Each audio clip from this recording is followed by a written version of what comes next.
அன்பின் உள்ளங்களை, இன்னைக்கு இயேசு கிறிஸ்து தன்னுடைய சொந்த ஊரில் போய் பிரசங்கம் பண்ணுற வேளையில் அந்த சொந்த ஊர் ஜனங்களை அவரை ஏற்றுக்காதது பார்த்து அவர்களது நம்பிக்கை இல்லாத தன்மையை குறித்து பேசுகிற பொழுது ஒரு காரியம் சொல்கிறாரு. சொந்த ஊரில் எந்த ஒரு இறைவாக்கினரும் ஏற்றுக்கொள்ளப்படுவதில்லை அப்படின்னு சொல்லி.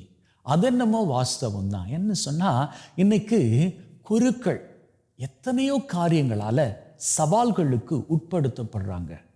இன்னைக்கு குருக்களாக துறவியர்களாக உருவாவதற்கு எத்தனை வாலிபர்கள் முன் வருகிறார்கள்.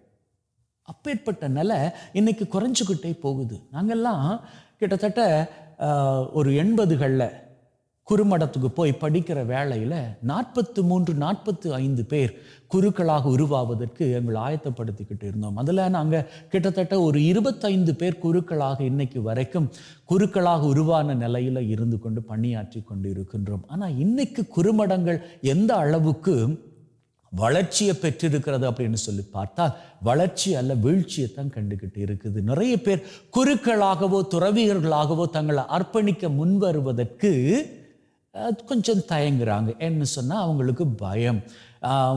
குருக்களாக நாம் ஒரு வேளையில் நாம் குருக்களாக முன் வந்துட்டோம் அப்படின்னு சொன்னால் நம்ம எத்தனை பேர் விமர்சிப்பாங்களோ, நம்ம பற்றி என்னெல்லாம் பேசுவாங்களோ, ஏன்னா அதெல்லாம் இன்றைக்கி நடக்குது. அதெல்லாம் பார்க்குற பொழுது இளம் சமுதாயத்துக்கு ஒரு பயம். அது மட்டுமல்ல, சரி குருக்களாக வந்து நாம் அப்படி என்னத்தை பண்ண போகிறோம், குருக்களாக வர்றதால அப்படி என்ன நமக்கு பிரயோஜனம் இருக்குது, சர்ச்சில் போய் பிரசங்கம் பண்ணுறதாலையும் திருப்பலி ஒப்பு கொடுக்கறதாலையும் அப்படி என்ன நமக்கு கிடைக்க போகிறது, அப்படி என்பதெல்லாம் இன்னைக்கு நிறைய வாலிபர்களுக்கு கேள்வியாகவே இருக்கிறது. இது ஏதோ நான் கற்பனையில் சொல்வதாக நீங்கள் நினைக்க வேண்டாம். இதை நான் நிறைய வாலிபர்களிடம் இருந்து கேட்டு இருக்கின்றேன். ஆகவே இன்னைக்கு குருக்களாக துறவியர்களாக தங்களை அர்ப்பணிப்பதற்கு இளம் சமூகத்திற்கு தயாரான மனநிலை இல்லை. ஆகவே என்ன பண்ணிக்கலாம்? நீங்க பெற்றோர் உங்களது பிள்ளைகளுக்கு இந்த ஆர்வத்தை கொடுங்க. இப்போ நீங்க ஒரு திருப்பலிக்கு போறீங்க. நீங்க போற அந்த திருப்பலி ரொம்ப சூப்பரா இருக்கணும், அந்த ஃபாதர் சூப்பரா உங்களுக்கு பிரசங்கம் வைக்கணும், அந்த திருப்பலி அவ்வளோ பக்தியா இருக்கணும் அப்படிலாம் எதிர்பார்த்து போறீங்க இல்லையா? அப்படி போகின்ற வேளையில நீங்க உங்க பங்களிப்பையே மறக்கிறீங்க. உங்க பங்களிப்பு என்ன தெரியுமா? சரி, நான் எதிர்பார்த்து போறபடி இந்த பூசை ரொம்ப சூப்பரா இருக்கணும்.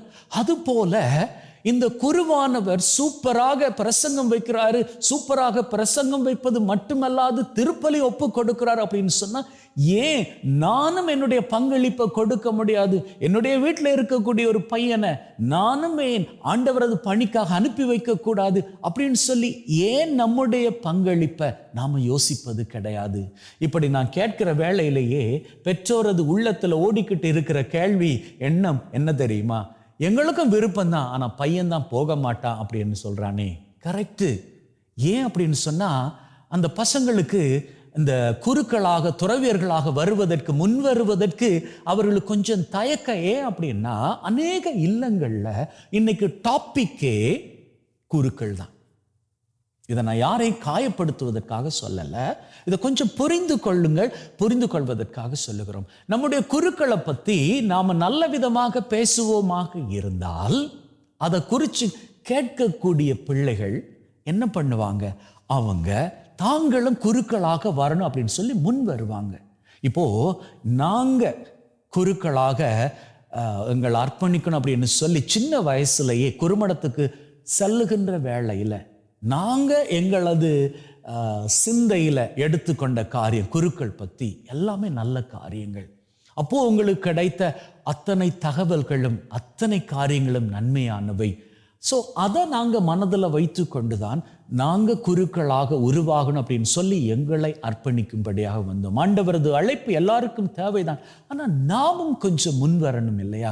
அப்போது நீங்கள் கொஞ்சம் முன் வருவீர்களாக இருந்தால் உங்கள் பசங்களை நீங்கள் நல்ல விதமாக மோட்டிவேட் பண்ணுவீங்க.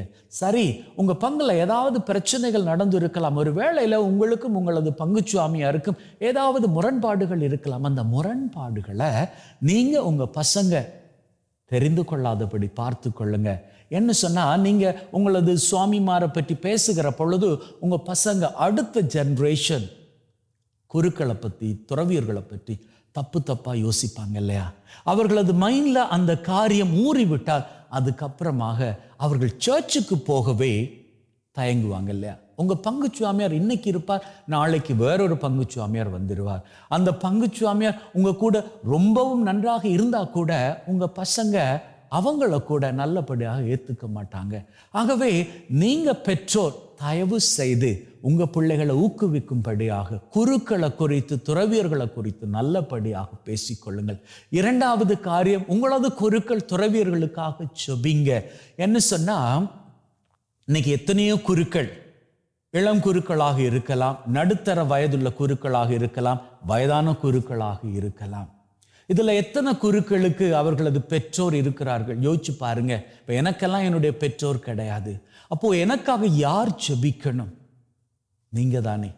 அதுபோல உங்களது குருக்களுக்காக நீங்க ஜெபிச்சுக்கோங்க. இன்னைக்கு சில பேர் சொல்ல நான் கேள்விப்பட்டிருக்கிறேன், ஐயோ அந்த ஃபாதரா வேணாம், அந்த ஃபாதருக்கு வயசாகி போயிடுச்சுது, அவர் எல்லாம் பூசைக்கு வந்தா நித்திரை தான் தூங்கணும். உள்ளங்களே இதை மனதில் வைத்து கொள்ளுங்கள். இன்னைக்கு வயதாகி போன சுவாமியார் நமக்கு வேணாம் அப்படின்னு சொல்றோம், இளம் சுவாமிமார் நமக்கு வேணாம் அப்படின்னு சொல்றோம். பானையில இருந்தா தானே அகப்பையில வர முடியும். எங்கிருந்து புதிய குருக்கள் வருவார்கள்? உங்களிடம் இருந்து தானே அவர்கள் வரணும். சொந்த ஊர்ல என்னமோ இறைவாக்கினர்கள் ஏற்றுக்கொள்ளப்படுவதில்லை தான். ஆனாலும் நம்முடைய உள்ளமாகிய சொந்த ஊர்ல இருந்து நாம நம்முடைய பசங்களை இறை பணிக்காக கொடுப்போமே. அவர்கள் சொந்த ஊர்ல இல்லாது போனாலும் வேறு வேறு ஊர்களுக்கு போய் இறைவாக்கு பண்ணிய உரைக்கட்டுமே. அது போன்று வேறு வேறு ஊர்களில் இருந்து நம்முடைய ஊர்களுக்கும் வந்து இறைவாக்கு பண்ணி உரைக்கட்டுமே.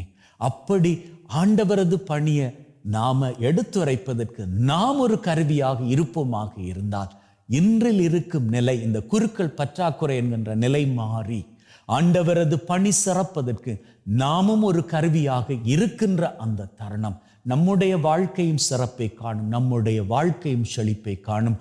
குருக்களும் துறவியர்களும் இன்னும் இந்த மறை வாழ்க்கையில் ரொம்பவும் அருமையாக பெருகுவார்கள். ஆண்டவரது இறையாட்சி மலரும். ஆகவே இன்னைக்கு இந்த திருப்பலி வேளையிலே ரொம்ப ரொம்ப முக்கியமாக 7 தேவைகளுக்காக ஜெபிக்க போகிறோம். இந்த 7 தேவைகளும் அவரவர் தேவைகளுக்காக ஜெபிக்க போகின்றோம்.